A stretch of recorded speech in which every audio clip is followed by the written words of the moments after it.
বাংলার মানুষকে বলবো, যদি প্রমাণ করতে পারেন একদিনে মুখ্যমন্ত্রী তো ছেড়ে দিয়ে চলে যাব,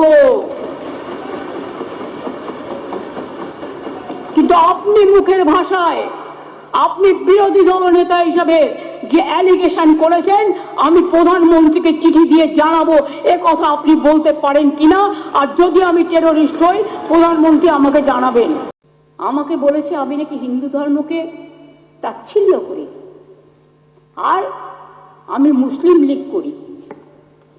আমাকে এই জীবনে এসেও শুনতে হবে এত সংগ্রাম করার পর যে জম্মু কাশ্মীরের টেররিস্টদের সাথে আমার সম্পর্ক, আর বাংলাদেশের সাথে টেররিস্টদের সাথে আমার সম্পর্ক। আমি স্পিকার স্যার বাংলার মানুষকে বলবো, যদি প্রমাণ করতে পারেন একদিনে মুখ্যমন্ত্রী তো ছেড়ে দিয়ে চলে যাব, কিন্তু আপনি মুখের ভাষায় আপনি বিরোধী দল নেতা হিসাবে যে অ্যালিগেশন করেছেন, আমি প্রধানমন্ত্রীকে চিঠি দিয়ে জানাবো, এ কথা আপনি বলতে পারেন কিনা? আর যদি আমি টেররিস্ট হই, প্রধানমন্ত্রী আমাকে জানাবেন। কে মুখ্যমন্ত্রীকে বয়কট করবে? মুখ্যমন্ত্রী বিরোধী দলের দয়ায় হয়নি। বাংলার মানুষ মমতা বন্দ্যোপাধ্যায়কে মুখ্যমন্ত্রী আসনে বসিয়েছেন। মমতা ব্যানার্জিকে বয়কট করা মানে বাংলার মানুষকে বয়কট করা।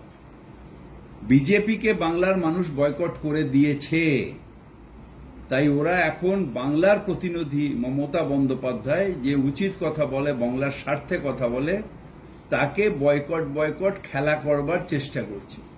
কি যায় আসে? কে কটা আগাছা ওই বিরোধী দল তারা কাকে বয়কট করলো তাতে বাংলার কি যায় আসে?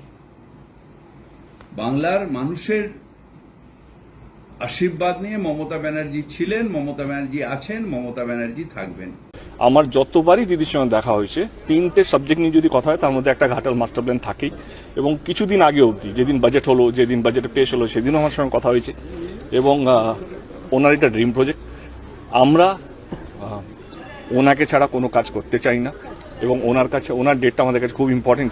এত বড় একটা প্রজেক্ট, এত দীর্ঘদিনে মানুষের দাবি, যেটা আজকে স্বপ্ন সত্যি, মানে স্বাধীনতার পর যদি বলি, পুরো মিদনাপুর জুড়ে আজকে পূর্ব পশ্চিমে আজকে ভাগ হয়েছে।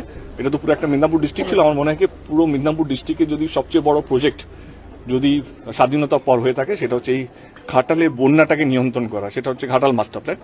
দেব বারবার বলছে সবাইকে ডাকা হবে, সবাইয়ের সহযোগিতা দরকার, কিন্তু বিজেপি বিধায়ক বা বিজেপি পরিচালিত গ্রাম পঞ্চায়েত তাদের দিকে ডাকা হচ্ছে না। আজকে শীতল কপাটও অভিযোগ করেছে যে এত বড় মিটিং অথচ বিধায়কই ডাক পেল না। উনি তো বিশ্বাসই করছেন না কে রাজ্য সরকার সেটা করতে পারে। উনি আগে বিশ্বাস করুন রাজ্য সরকার করতে পারে, তো সবাইকে মিটিং এ ডাকা হবে। আগে তো উনি বিশ্বাস করুন কি আমরা করতে পারি। আগে তো ওনাকে বিশ্বাস করতে হবে একটা সরকার, রাজ্য সরকার করতে পারে। উনি বলুন আমি বিশ্বাস করি রাজ্য সরকার করেন, আমি কালকে ডেকে নেবো। হ্যাঁ সরি, এই যে যেতে আমার সিএম এর সঙ্গে হয়তো কথা বলবো, তা ওনাকে বলবো এই যেতে আজকেই কথা হবে এবং ওনার ডেটটা নিয়ে, কারণ এটা এত বড় প্রজেক্ট, এটা ওনার ড্রিম প্রজেক্ট। এবং আমি জানি লাস্ট 1 বছর ধরে যবে থেকে আমার সঙ্গে কথা হয়েছে, আমার যতবারই দিদির সঙ্গে দেখা হয়েছে, তিনটে সাবজেক্ট নিয়ে যদি কথা হয় তার মধ্যে একটা ঘাটাল মাস্টার প্ল্যান থাকেই। এবং কিছুদিন আগে অবধি যেদিন বাজেট হলো, যেদিন বাজেটে পেশ হলো, সেদিনও আমার সঙ্গে কথা হয়েছে। এবং ওনার এটা ড্রিম প্রজেক্ট। আমরা ওনাকে ছাড়া কোনো কাজ করতে চাই না, এবং ওনার কাছে ওনার ডেটটা আমাদের কাছে খুব ইম্পর্টেন্ট। এত বড় একটা প্রজেক্ট, এত দীর্ঘদিনে মানুষের দাবি, যেটা আজকে স্বপ্ন সত্যি, মানে স্বাধীনতার পর যদি বলি, পুরো মিদনাপুর জুড়ে আজকে পূর্ব পশ্চিমে আজকে ভাগ হয়েছে। এটা তো পুরো একটা মিদনাপুর ডিস্ট্রিক্ট ছিল। আমার মনে হয় পুরো মিদনাপুর ডিস্ট্রিক্টে যদি সবচেয়ে বড় প্রজেক্ট যদি স্বাধীনতার পর হয়ে থাকে, সেটা হচ্ছে এই ঘাটালের বন্যাটাকে নিয়ন্ত্রণ করা, সেটা হচ্ছে ঘাটাল মাস্টার প্ল্যান।